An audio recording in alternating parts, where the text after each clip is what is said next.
retomando la página que estamos compartiendo. Ahí estamos retomando la lectura. Recuerden que estamos haciendo un ejercicio de identificar cuáles son los rasgos o las características más importantes de la modernidad desde el filosófico.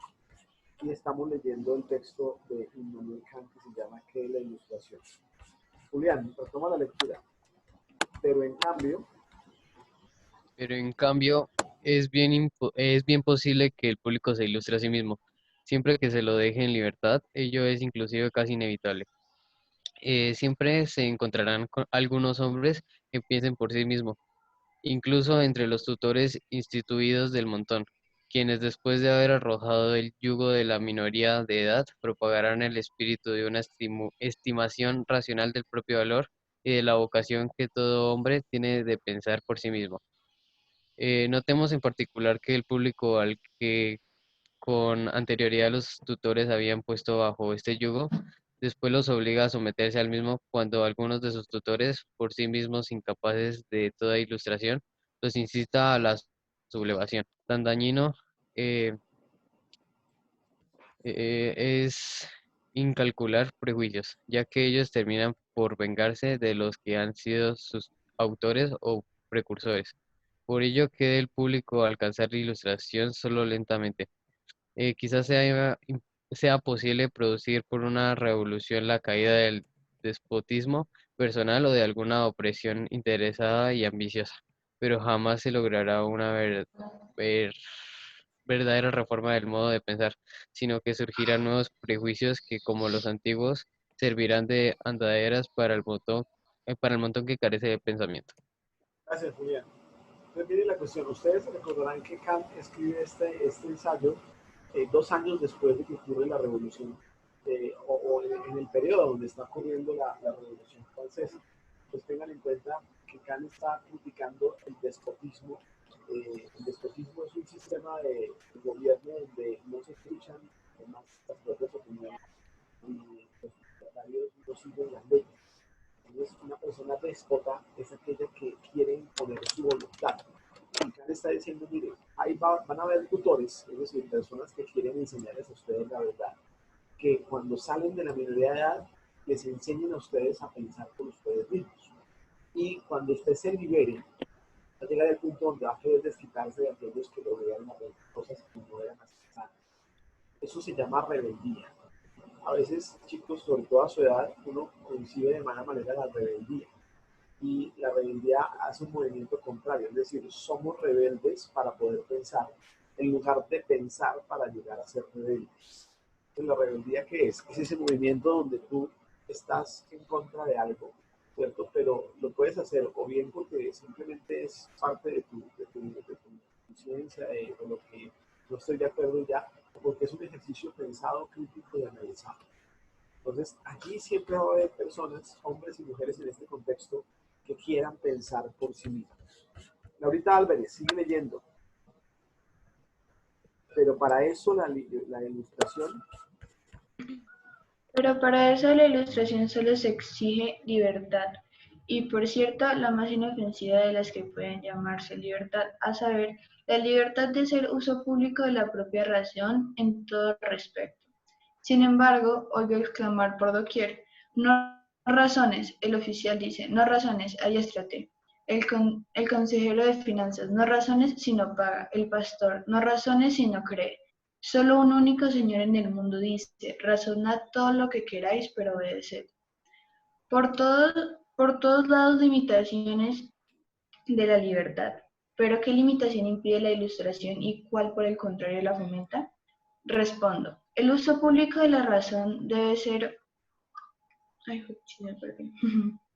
debe ser libre siempre y es el único que puede producir la ilustración de los hombres. El uso privado de la misma, en cambio, debe ser con frecuencia severamente limitado, sin que obstaculice con ello particularmente el progreso de la ilustración. Entiendo por uso público de la propia razón el que alguien hace de ella en cuanto sabio ante la totalidad del público lector. Llama uso privado al empleo de la razón que se le permite al hombre en el interior de una posición civil o de una función que se le ha confiado. Ahora bien, en muchas ocupaciones que conciernen al interés de la comunidad es necesario cierto mecanismo por medio del cual algunos de sus miembros se tienen que comportar de modo meramente pasivo para que mediante una unanimidad artificial el gobierno los dirija a fines públicos o al menos para impedir la destrucción de los mismos. Hasta ahí, Laurita, muy bien. Okay. Entonces, aquí donde Kant, y hasta aquí vamos a leer porque presenta la segunda idea. La primera idea del texto es: ¿qué es la minoría de edad? ¿Qué es la ilustración? El sapere aude, ¿cierto? La segunda idea es que la libertad está condicionada por dos cosas: el uso de la razón privada y el uso de la razón pública. Cuando usted le confía en una labor especial, usted hace uso de su razón privada. Es decir, es la libertad que le permite obrar en consecuencia de eso que usted ha confiado. Pero cuando usted, haciendo un ejercicio crítico, analiza y hace un ejercicio público de la razón, es cuando está realmente obrando en libertad. Es decir, cuando usted pone lo que en privado reflexionó y lo hace público y lo lleva a la esfera del dominio de los demás, allí en ese momento usted está pensando por usted mismo. Y aquí viene una implicación. En la época moderna, chicos, las personas que estaban pensando, revaluando la ciencia, viendo la naturaleza, no se guardaron ese conocimiento para ellos mismos, sino que tenían que compartirlo con los demás. O sea, es como una especie de uso de la razón pública, ¿no? Como lo que yo pienso desde mi esfera privada no solamente me concierne a mí, sino también se hace público. Y ahí surgen movimientos como, por ejemplo, el enciclopedismo. Entonces, otra característica de la época moderna, surge lo que se llamó el enciclopedismo. La clase pasada les contaba cómo antes, en la época medieval, solo unos pocos podían saber lo que significaban conceptos como, por ejemplo, moral, amor, metafísica, Dios, ¿cierto? Los que eran instruidos, los que recibían educación. En la época moderna, la gente, después de un proceso riguroso largo, llega y dice: ¿por qué esto no se vuelve algo universal? O sea, que todas las personas, obviamente, sabiendo leer, sabiendo pensar un poco más allá, pues lleguen a conocer conceptos. El hacer una enciclopedia o un diccionario es algo revolucionario en esa época. A ti te puede parecer algo común, algo habitual. El hacer una definición personal de un concepto es algo revolucionario, porque eso implica que yo pienso, entiendo las cosas, quiero compartirlo con los demás. Eso se llama el uso de la razón pública, que puede ser otro término para su glosario. Y ahí viene el ejemplo que estamos haciendo en el glosario. Por eso, intencionalmente, yo quise hacer un glosario este periodo. ¿Por qué? Porque es llevar la enciclopedia a nuestra esfera actual. O sea, ¿qué tanto usted tiene claro los conceptos que debería tener claro para tomar decisiones? Por ejemplo, en el tema de la amistad, del amor, de todo lo que está fuera de la felicidad, ha definido ya conceptos, ha conceptualizado cosas para tomar decisiones adecuadas. Porque a veces obramos o decidimos desde la ignorancia o desde la supuesta, como decía Laurita, desde las verdades que son falsas, ¿no? Pues tengan en cuenta cómo nosotros debemos construir un conocimiento, pero criticando lo que sabemos para hacerlo público. Más adelante en el texto, Kant nos dirá cosas sobre, por ejemplo, la religión, sobre otros que, por ejemplo, se consideran súbditos y están cómodos con seguir a otros. Y esto es una invitación para que aquel que quiera de pronto enriquecer su ensayo con este modelo de ensayo lo pueda hacer. Y se dieron cuenta que Kant utiliza analogías, ¿no? La de los billetes, la aquel que es el pastor y le grita a los otros: síganme por favor, siempre. Pues esas son analogías que le dan más fuerza a sus argumentos. Y eso es lo que tienen que hacer ustedes cuando redacten su ensayo. Buscar una manera clara mediante ejemplos, mediante figuras retóricas, exageraciones, porque no, cosas que llamen la atención y le hagan entender al lector lo que usted ha pensado. ¿Qué prefieres tú? ¿Usar la razón de manera privada? Si lo haces, entonces has criticado aquello que estás pensando, has sido consciente, y ese es el grado de la conciencia en el idealismo. Kant es uno de los representantes del idealismo. Ya vamos a ver qué es el idealismo de la modernidad, donde todo pasa por la conciencia. Usted es consciente de que está siendo consciente de algo. Ese es el primer documento que yo les quería compartir. Está en su plataforma. Se llama ¿Qué es la ilustración de Kant? No lo leemos todos porque pues implicará ya un ejercicio personal si ustedes lo quieren hacer. El segundo documento se llama historia de la filosofía. Yo abro acá la carpeta porque ya la había compartido a veces en las carpetas. Es un documento bastante extenso. Es escrito por un filósofo e historiador español, que de hecho murió hace como 2005, hace un año, que nos presenta un resumen de toda la historia de la filosofía. De pronto, si alguien tiene esa visión más adelante hacia las humanidades y de la lectura, nos quiere de pronto leer, es un buen documento, porque es un documento hecho por alguien que sabe de historia y que no se queda solamente en supuestos y en cosas superficiales, sino que sabe de historia. A ver si no sabe el documento, se ve por extenso. No vamos a leer todo el documento. Aquí, de hecho, en la plataforma dice que vamos a leer desde la página 206 hasta la página 335. Obviamente, hoy no vamos a leer todas las páginas, no. ¿Por qué? Porque esas páginas, porque desde la 206 a la 335 del archivo digital, del PDF, porque allí es donde se presenta todo el contexto de la filosofía moderna. Entonces, antes de esas páginas estará la filosofía antigua, la medieval, después de ellas estará la filosofía contemporánea. Por eso es tan importante que usted se fije solamente, aquí ya estamos hablando de esas páginas. Entonces, hay dos diferencias. En el PDF, este documento tiene 530 páginas, ¿cierto? Pero las páginas no corresponden a la paginación del libro como tal. Tiene otra paginación del libro. Entonces, nos vamos a guiar. Les voy explicando a qué página estamos ubicados. ¿Listo? Entonces, vamos a ir en el PDF a la página 206.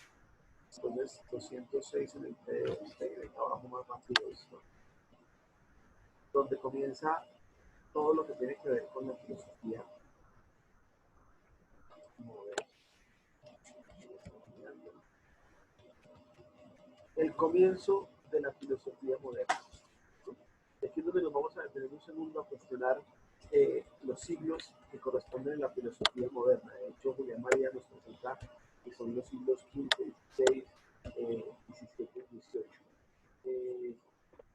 Dieguito Reina, lee por favor esta primera parte del documento, el comienzo de la filosofía moderna. Tenemos que estudiar ahora los momentos más fecundos del pensamiento de los siglos XV y XVI, aquellos que han preparado efectivamente el camino a los grandes sistemas metafísicos modernos.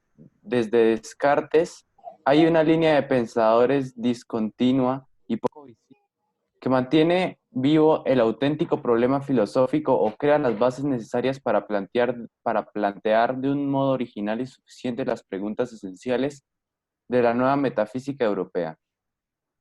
Los dos puntos capitales son la continuidad de la tradición medieval y griega, por una parte, y la nueva idea de la naturaleza, por otra. Por eso se incluye en este capítulo momentos aparentemente dispares y que suelen estudiar aparte Nicolás de Cusa y Giordano Bruno, los físicos modernos y, en tercer lugar, los escolásticos españoles del siglo XVI, a primera vista... Hasta ahí, Dieguito, muchas gracias, muy bien. Entonces, la filosofía moderna se caracteriza desde el Renacimiento hasta el final por esas dos cosas que menciona Julián Marías. Entonces, ten en cuenta, la primera es la continuidad de la tradición medieval y griega, que es lo que en sí considera o continúa el Renacimiento, los griegos y también los medievales. Y la segunda, una nueva visión sobre lo que es la naturaleza. Entonces viene la cuestión, esas son dos características de la época moderna. Es decir, en la época moderna no se despreció lo que habían hecho los medievales y los griegos, los antiguos, ¿cierto? Sino que se retomó esas ideas para darle una nueva interpretación. Y en la época moderna se quiso conocer la naturaleza de una manera distinta. Por eso en este libro, o en esta parte del libro, va a unir a filósofos que son de diferentes siglos, ¿cierto? Pero que tienen una relación muy directa. Por ejemplo, Nicolás de Cusa, ustedes ya vieron la vez pasada la primera clase, de hecho vimos a este filósofo, yo los presenté y hablábamos de la docta ignorancia. ¿Cómo se relaciona la docta ignorancia con la física que presentó después Giordano Bruno? Recuerden que Giordano Bruno fue quemado en la hoguera acusado de herejía porque él planteó una nueva visión del universo y de la naturaleza.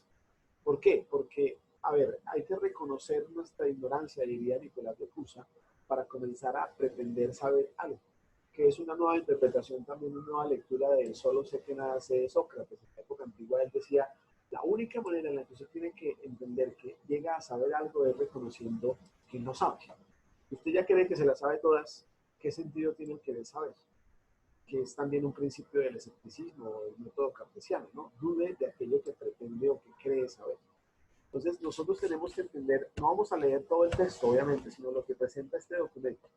Yo voy a ir bajando acá, ustedes están viendo la plataforma, entonces él nos presenta, por ejemplo, la visión de la física moderna, ¿sí? Los fundadores de la ciencia, de la naturaleza, y menciona ahí a Copérnico, que lo vimos el periodo pasado en el Renacimiento, a Kepler, ¿cierto? Que es otro, es el físico, el astrónomo que definió las órbitas en las que se mueven los planetas, ¿cierto? El movimiento orbital.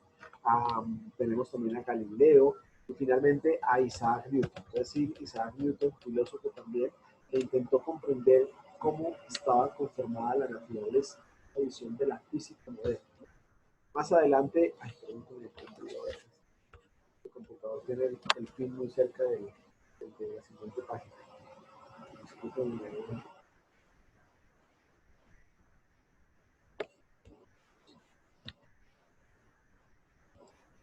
entonces, aquí tenemos entonces otra dimensión. Aquí a la física moderna. Ahí está la parte. Luego comienza a definir un poco lo que es el idealismo, todo esto de Newton, la escolástica española, que simplemente es un movimiento donde se renueva preguntas sobre la moral, sobre Dios, sobre la misma naturaleza de Dios, ¿cierto? Tenemos también más adelante a un filósofo que se llama Spinoza, vamos a ver si tenemos acá. No, antes el idealismo del siglo XVII. Entonces, siglo XV y XVI, Renacimiento, humanismo. El humanismo hace parte del pensamiento moderno también. Y en el siglo XVII y XVIII comienza a haber un movimiento que se llama el idealismo. El idealismo es una respuesta a la pregunta, ¿dónde está el conocimiento? Entonces recuerden que algunos habían respondido diciendo la razón. En la razón, en las ideas que están en su cabeza, ahí se origina el conocimiento. Entonces han dicho no, empirismo, en la experiencia está el conocimiento. Llega un movimiento también del cual Kant hace parte que se llama el idealismo. Entonces, ¿qué es el idealismo? Usted entenderá el idealismo hoy como seguir ideas, sí, pero una persona idealista es aquella que tiene una idea muy profunda y la sigue, por ejemplo, la idea de libertad. Tiene que ver, pero el idealismo está tomado desde la metafísica también. La metafísica idealista es aquella que nos relaciona con lo trascendente, con el origen espiritual de todo lo que existe. Y aquí en esta época no se desprecia el concepto de Dios tomado de la filosofía, y también el idealismo como una parte del conocimiento. Todo lo que existe en la realidad primero ha pasado por la conciencia de cada uno de ustedes. La cuestión es que muchas veces, chicos, no somos conscientes de qué estamos conociendo. Entonces viene la pregunta determinante: ¿cómo usted valora esas ideas que ha construido? Y retomo ahí el principio de la ilustración, del enciclopedismo. Haga conceptos reales sobre aquello que usted pretende querer conocer. Si no es así, usted realmente se ha conformado. No es una docta ignorancia, sino simplemente una estúpida ignorancia, y me perdonan, chicos, tenemos que salir de ella muchas veces. Ahí presenta Julián Marías a Descartes. Descartes ya lo vimos la clase pasada con el método cartesiano, el hombre que es una cosa que piensa, el método de la duda. Quien quiera leer más sobre eso es genial. Entonces también el mundo dice que hay una cosa que se llama la extensión, la resistencia. No lo vamos a leer todo, ya la clase pasada hablamos sobre él. Y luego llega a, bueno, este y luego llega más adelante a presentarnos a un filósofo que vamos a ver a profundidad en la próxima clase, muy interesante, se llama Baruch Spinoza. Spinoza nos presenta, por ejemplo, un panteísmo. El panteísmo es la concepción de que Dios existe en todo. Yo soy Dios, tú eres Dios, el mundo que te rodea es Dios. Y es comprender de una nueva manera el concepto de divinidad o de trascendente, de ser espiritual, que tenemos que entender. Eso lo vamos a ver en la próxima clase. De hecho, tiene mucho que ver con lo metafísico. Más adelante tendrá también a Leibniz, que es un empirista, ¿no? A Berkeley, que en el periodo pasado hablamos algo sobre él. Todo esto les estoy mostrando, chicos, no lo estamos leyendo porque pues sería primero muy denso, y segundo, hay cosas que de pronto no nos pueden servir para el ensayo, pero hay otras cosas que sí pueden alimentar ese ensayo. Yo sí les pediría, si en su ensayo, por ejemplo, usted va a hablar de conocimiento, de duda, pues retome algo de las lecturas que están acá, porque el ensayo no solamente es que usted escriba lo que usted piensa, sino cómo usted hace argumentos, toma argumentos de autoridad, frases, pensamientos de otros autores para darle fuerza a lo que usted está intentando demostrar. ¿Listo, muchachos? Entonces, ese documento, como ustedes se dan cuenta, está en la plataforma, igual que está el audio de la clase, de la primera clase y los textos de la clase anterior. Y yo necesitaría que ustedes los tomaran como un punto de referencia para hacer un buen ensayo. Finalmente, muchachos, y ya para no cansarlos más y que comiencen ustedes a pensar, diga, ¿cómo voy a hacer mi tesis? ¿Cómo voy a hacer esa tesis que me van a abordar a la próxima clase? Vamos a hacer una mirada histórica rápida sobre la Edad Moderna. A mí me gusta mucho esta página que quiero compartirles. No está en la plataforma, sino que simplemente es una página que presenta muchos datos históricos, ¿cierto? Una página construida en España, se llama historiando.org, y acá hay un ítem que se llama la Edad Moderna. Entonces vamos a hacer una revisión histórica, no filosófica, histórica, de características de la época moderna. Aquí nos presentan que comienza en el siglo XV, de hecho con el descubrimiento de América, y se acaba en el siglo XVIII con la Revolución Francesa. Entonces dice que es uno de los periodos más importantes, que está entre la época medieval y la contemporánea, que está salpicada por algo muy contradictorio, y es que se avanzó mucho en la ciencia, pero se atrasó mucho en la concepción de la moralidad. Hay que entender que muchos filósofos, como Kant, por ejemplo, el mismo cuestionó lo que es la ética. Él hablaba de una cosa que tenemos que leer más adelante, que se llama el imperativo categórico. El imperativo categórico es la invitación que hace Kant a usar la razón pública y a obrar de tal manera que lo que hacemos pueda ser considerado una ley universal. Me explico. Usted le hace una promesa a alguien porque en su cabeza está la conciencia, el imperativo categórico del que cumplir las promesas es algo que todo el mundo hace o debería hacer. Usted dice la verdad, usted paga puntualmente porque en su conciencia personal y colectiva entiende que es un imperativo categórico, es decir, algo que todos los demás deben considerar una ley universal. Obviamente en la realidad y en la práctica eso no se ve. El mismo Kant diría que todos tenemos una visión distinta de la realidad. La realidad no es una para todo el mundo, es particular para cada uno de nosotros según la experiencia que tenemos, ¿cierto? Entonces, allí hay que entender esto, que en la época moderna, y lo vimos en la clase pasada, estuvo marcada por el dominio de la razón. Entonces, lo que predominó en la época moderna es la importancia de la razón para poder entender el mundo. Esto, recuérdenme, es una mirada histórica, que no tiene nada que ver con filosofía, porque en sí la filosofía es el pensamiento dentro de una época, pero sí se relaciona de alguna manera porque los filósofos responden a un contexto. Hoy en día ustedes se dan cuenta que los filósofos están utilizando, por ejemplo, el relativismo moral en el que estamos. Están analizando las consecuencias que tienen ciertas decisiones, ¿cierto? En esa época moderna los filósofos cuestionaban lo que les estaba pasando. Por ejemplo, cuestionaban el absolutismo moral, que quiere decir. Y de hecho, aquí nos presentan una imagen de la toma de la Bastilla. La Bastilla era una especie de refugio, de cárcel de Argentina, mejor, en París.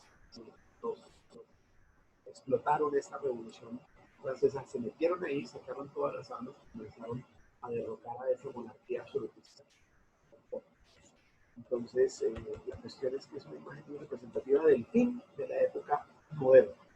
Dice esta página que esto comienza en el año 1453, la época moderna, cuando el Imperio Turco invade Constantinopla.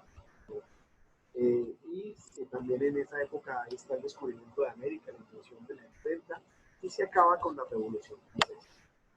Posteriormente, entonces, aquí nos marcan algunas características de la modernidad que ustedes pueden tener en cuenta en su lista que están haciendo muy juiciosamente. Espero que lo que puedan hecho lo hagan, muchachos, chicas. Un cambio filosófico que influye en el ámbito social, político, artístico, literario y científico. Suministra un nuevo auge a la cultura y la expresión artística. De hecho, en la época moderna surge una cosa que se llama el barroco. No sé si ustedes han visto alguna obra del barroco. El barroco es esa exageración en el arte, donde, por ejemplo, todo se ve muy cargado, muy lleno de imágenes, de símbolos, la ropa es muy suntuosa, muy llena de esas pelucas enormes, ¿sí? Esa exageración en todo es propio del barroco, que hay obras que estoy mostrando yo de lo que es el barroco, demasiado cargada y demasiado realista también. Entonces Entonces, ahí una nueva dimensión. ¿Por qué? Porque están leyendo la naturaleza de una manera distinta. Entonces, después de la época moderna comienza con el humanismo y ahí se destacan las figuras, el arte, por ejemplo, las figuras como la belleza. Y luego el barroco, que es el realismo y la exageración, algo demasiado cargado de sentido. Ya la Iglesia Católica no tiene tanto poder. Aquí en América se descubre obviamente nuevos territorios, y de hecho hubo una época donde los españoles querían no solamente imponer su religión y su lengua, sino también asumir que ellos habían descubierto todo el continente, pero los portugueses no los dejan, y entonces firman un tratado que se llama el Tratado de Tordesillas, y en ese tratado lo que hacen es, pues ustedes tienen una independencia por eso Brasil no habla español, porque ese tratado defendió la autonomía de Portugal en ese territorio al menos. ¿Listo?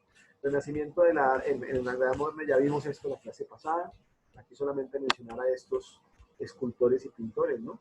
Da Vinci, Rafael, Botticelli, Tiziano, Miguel Ángel, eso lo vimos en el periodo pasado, el arte también, en la nueva forma humanista, la política. Entonces la política, recuerden que teníamos allí un nuevo control de riquezas y poder que estaba hecho por un monarca, que era el poder absoluto, ¿cierto? Centrar el poder absoluto en la monarquía.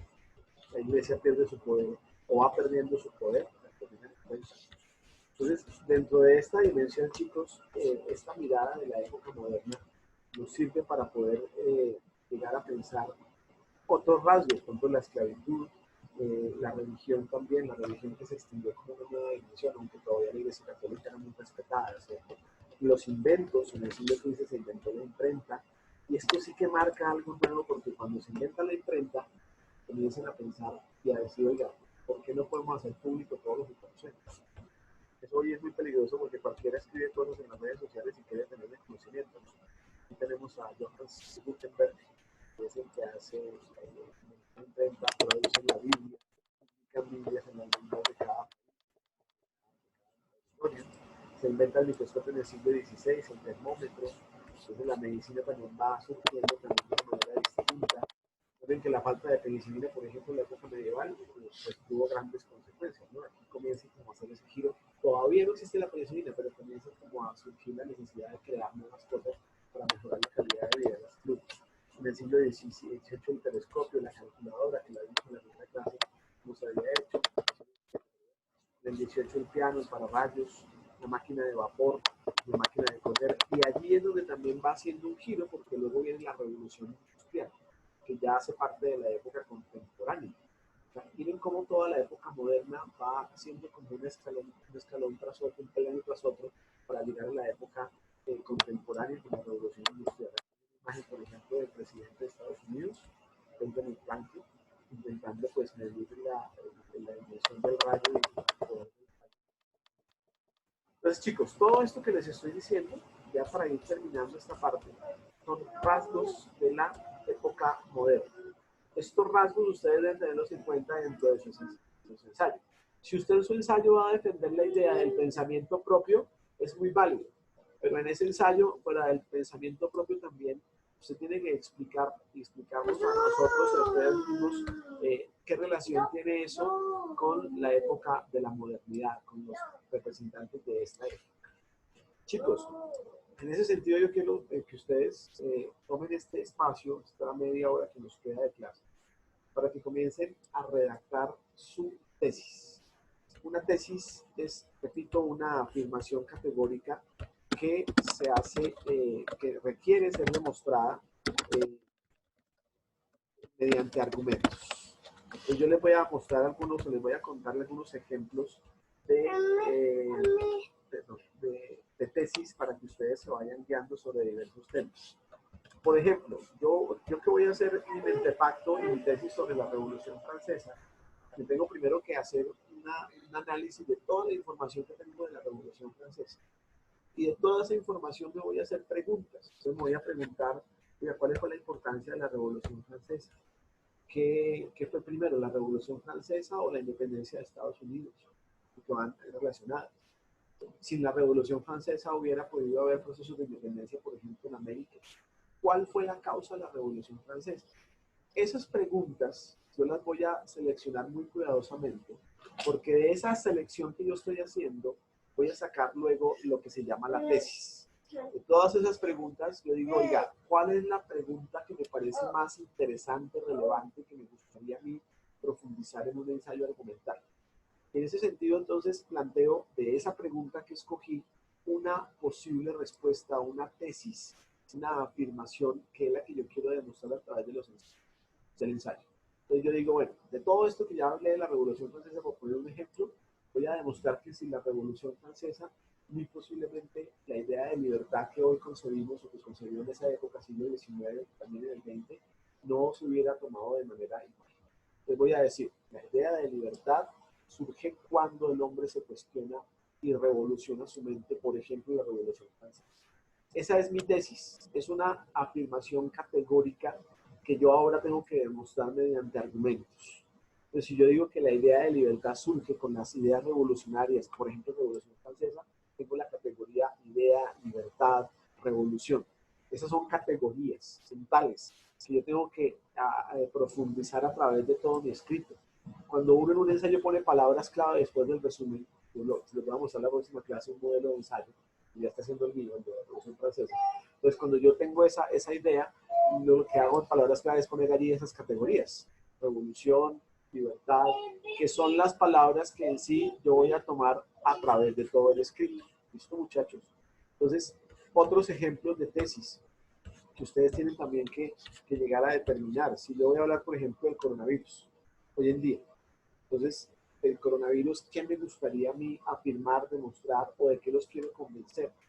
Y yo quiero convencerlos de que este tema del coronavirus puede ser algo que nos esté dando un aviso para otras posibles secuelas que hay en el mundo con tanta contaminación y con tantas cosas. Entonces voy a hacer una afirmación categórica tomando categorías, pero que requieren ser demostradas mediante argumentos. En el mente facto, yo lo que voy a poner es una organización de esos argumentos.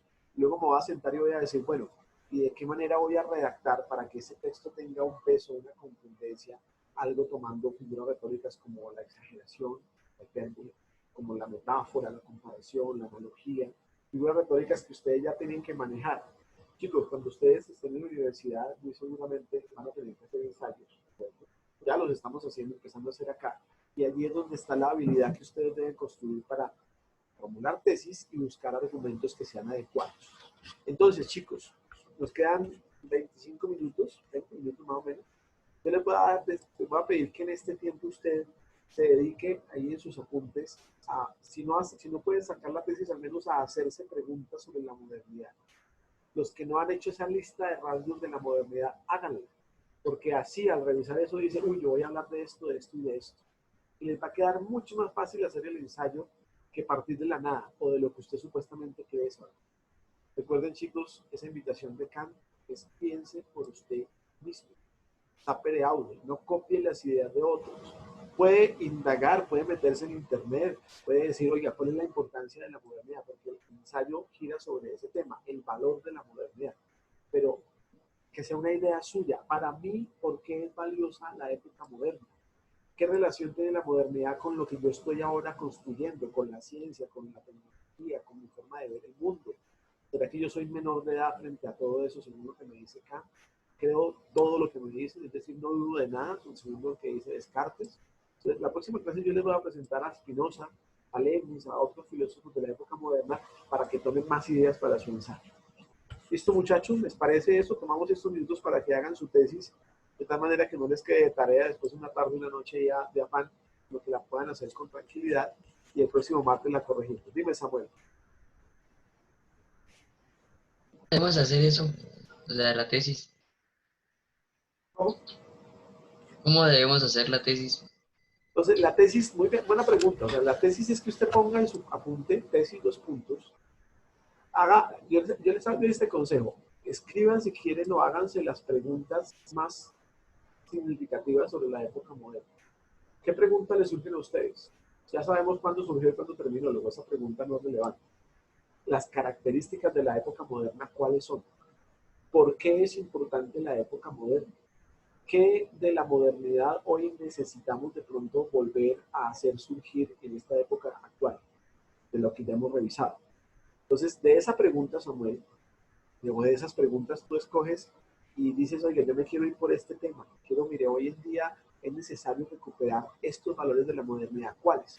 Entonces, tu tesis es simplemente una frase corta, una afirmación que puede surgir de una pregunta. No es una pregunta, o una tesis nunca es una pregunta, es una afirmación categórica. Cuando yo digo categórica, repito, porque es contundente, pero además porque toma categorías, ideas, conceptos que usted debe tener claro.